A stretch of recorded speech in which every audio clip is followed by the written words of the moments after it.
with this last story we will conclude. The Netziv, he was a 5-year-old boy. Some of you might remember the story. And his parents sent him to a very expensive yeshiva because they had very high expectations of him. They wanted him to be the rabbi. But he was a dvoishnik, as we say in Russian. He didn't do well in school. So he became 6th grade and 7th grade, and the school was like, he's not doing well. He's not getting high marks. And the teacher, the wife told the husband, listen, we're paying so much money. Instead of this paying the yeshiva, we're not getting heat in the winter. We're not getting AC in the summer. We're going to sleep freezing or really hot, depending on the season, just for a kid to be in yeshiva, but it's not paying off. And the kid is getting older, and they say, hi, you'll get older next year, and it's not paying off. So the wife tells the husband, listen, he was in 2nd grade. Late at night, he comes from school, he goes to sleep. The door was a little open. They thought he was asleep. And the wife said, that's it. From now on, you're going to take him out of school.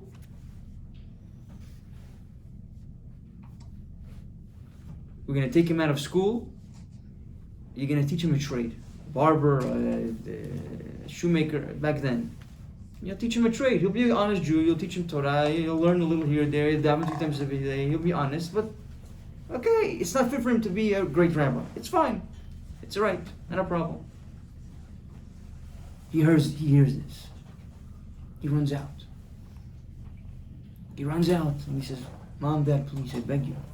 Please, don't do this. No. We gave you so many years, we gave you a chance. No, please. I want to stay in yeshiva. It's not worth it for us. We're freezing. We're getting sick every month because we don't have the heater working. So we're not paying for the. Please give me one more chance until the end of the semester. I'm gonna pick up my grades. You will see I'm gonna be more serious. I don't want to leave yeshiva. So the father said, I'm going to give you one more chance. I'm going to give you to the end of the semester. If I don't see improvement, we're going to teach you a trade. That night, the Netziv, Rav Naftali Tzvi Yehuda, Berlin, he sees a dream. What's the dream? In his dream, he passes away. And his soul goes up. He's passing by a dark room with many doors. On one side of the wall, every door, he hears people laughing and having a good time.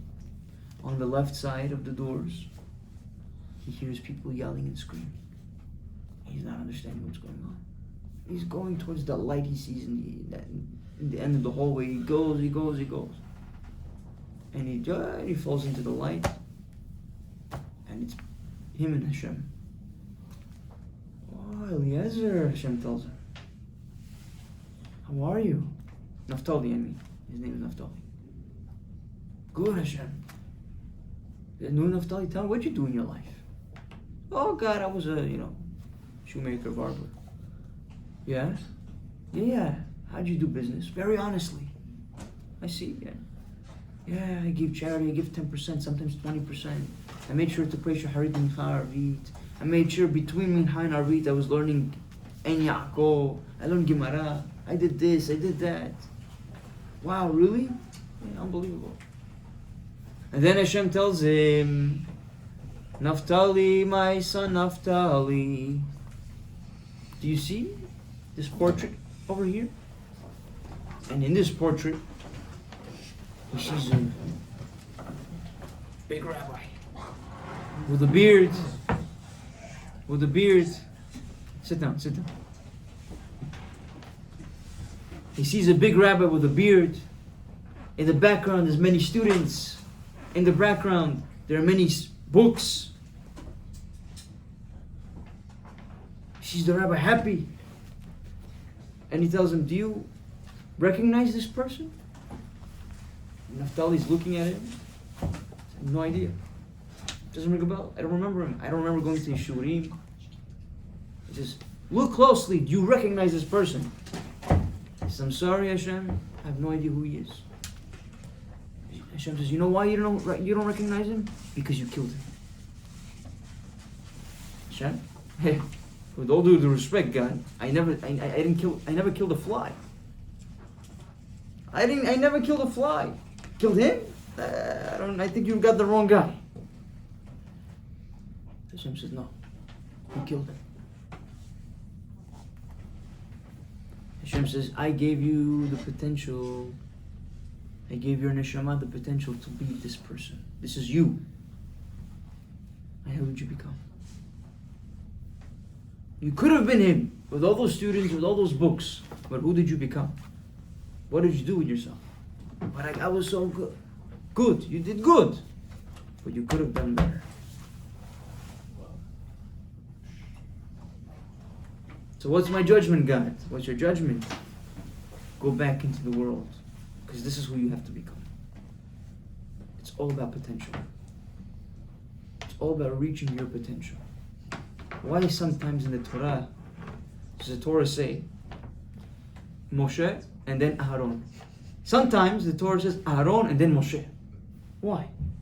What's with it's either Moshe and Aaron or Aaron and Moshe. Sometimes it says God spoke to Moshe and Aaron, and sometimes it says God spoke to Aaron and Moshe. What's the difference?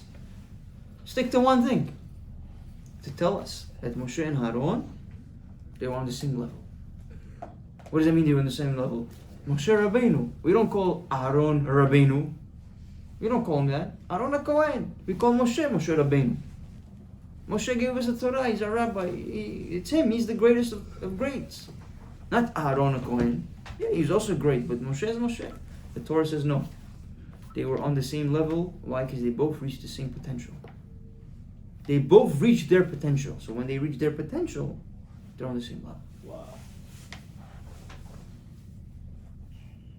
To all of us, at this age, once again I'm talking to myself, have a big challenge ahead of us. What's the challenge? Not falling into society. Not falling for the trap of the Yetzer Hara, the best worker of Hashem. And what's his job? He wants you to be comfortable. Because that's what society tells us. You have to be comfortable. How does society work? You work, you go on vacation, you have days off, you have days this. That's what the Yetzer Hara wants. Be comfortable. You know when Yaakov Avinu tried to be comfortable, you know what happened to him?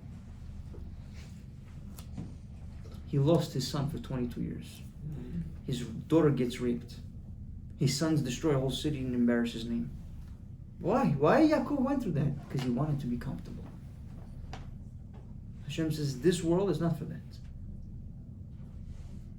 It's not about how long you live. 80 years, 90 years, 107 years. It's not about that. Oh, you lived a long life. No. It's about where you go after you die. That's what it's all about. Where you go after you die. You can live 40 years, but you can go to the highest place in heaven. You can live 100 years. You can suffer in Gehenna. It's not about how long you live. It's about where you go when you die. And what determines where you go? The years, the time that you are in this world. Every day, every second that you have is a beautiful gift. It's an unbelievable gift that many sick people now in the hospitals will do everything to have these days, this time.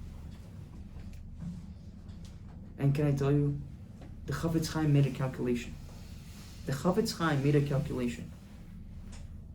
One boy in yeshiva for a full day, one day, Chafetz Chaim, Rav Meir Yisrael Kagan, one boy in yeshiva for one day that he learns Torah, with the cycle that it's done in yeshiva, he does more mitzvot than a regular Jew that lives a religious lifestyle, that also learns Torah, but also works in 80 years.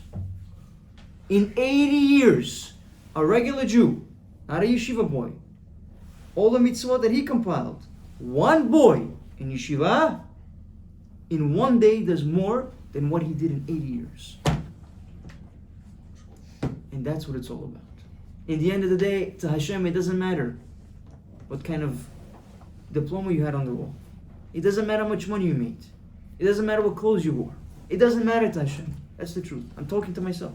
It doesn't matter to Hashem. Sometimes the Yetzer Hara tries to tell me, hey, look, all your friends, look at this, look at that, look how they're living, how they're driving, this is that.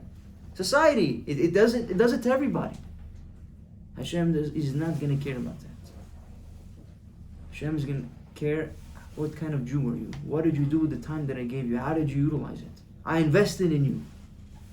I invested in you. I invested in your soul.